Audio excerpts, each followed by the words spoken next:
Ba may mga tatay, kayang kalimutan yung karangalan para sa pamilya. Napansin nyo? May mga tatay, kahit nakakahiya yung trabaho, gagawin para sa mga anak eh.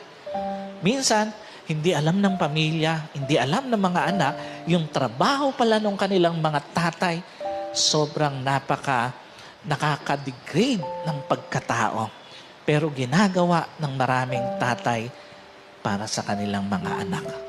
Maraming mga anak, hindi nila alam, nakataya ang buhay ng kanilang mom, ng kanilang tatay, para lang may mauwi.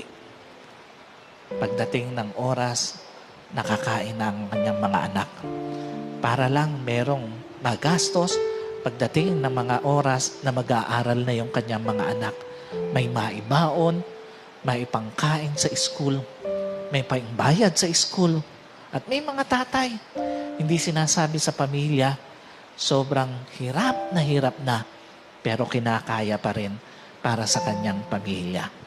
Sometimes, hindi natin nakikita na mga bilang anak, ganun pala kahirap ang pinagdaraanan ng isang ama para lang maitaguyod ang kanyang pamilya.